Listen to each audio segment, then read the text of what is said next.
If you grew up in the 90s, you were probably aware of Bridget Fonda. She rose to fame with films including Scandal in 1989 and Single White Female in 1992. Many remember her from Singles, the renowned grunge movie of the early 90s. Some remember her from the comedy horror alligator slasher, Lake Placid in 1999. She featured in Jackie Brown, Point of No Return, and others. Then one day, Bridget just stopped appearing in films altogether. Everybody was fond of Fonda, but where did Bridget go? So before we start, if you like this video, make sure to check out the Too Much CGI podcast for more pop culture discussions. You can find us wherever you get your podcasts. Back to Bridget. Bridget is the daughter of Peter Fonda and Susan Brewer. Both were actors, with Peter being quite popular due to his film Easy Rider. According to IMDb, Bridget's first appearance on film was actually an uncredited role in Easy Rider as a kid.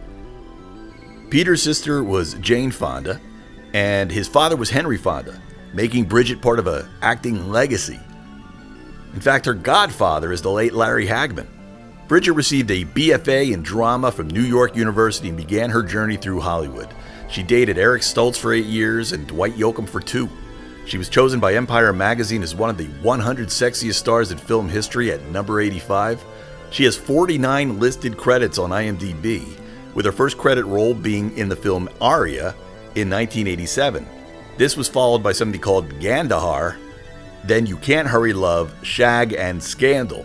Scandal was a hit, but Bridget decided to try some television at this time, most notably an appearance on the original 21 Jump Street in 1989. But she would return to films in 1990 when she starred in Frankenstein Unbound. She also played Grace Hamilton in The Godfather Part 3, even though most people don't want to talk about that. After a few more films, Iron Maze, Out of the Rain, Doc Hollywood, and Leather Jackets, Bridget received the starring role in Single White Female. For many people, this was the film that introduced them to Bridget Fonda. It's still a terrific movie today. Bridget's next role was the mega popular Cameron Crowe film about the Seattle grunge scene. Cameron Crowe says he specifically had Bridget in mind when he wrote the role. After this, she did a quick blink and you'll miss it role in Evil Dead 2. Apparently, Bridget is pretty fond of the horror masters. Following that, she continued a flurry of films that are not nearly as memorable, with the exceptions of Jackie Brown by Quentin Tarantino, The Road to Wellville, and then finally Lake Placid in 2000. 9 more productions followed, but unfortunately, they were forgettable. In 2002, Bridget retired from acting, but there isn't a lot known as to why. Around this time, Bridget began a relationship with composer and Oingo Boingo star Danny Elfman. The two had a child shortly thereafter, but it simply appears Bridget decided to leave Hollywood to pursue a family. She simply vanished. However, Bridget was stopped by the paparazzi recently, who asked if she would return to Hollywood.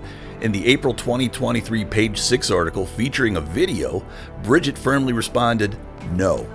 Is there any chance that you make a move back?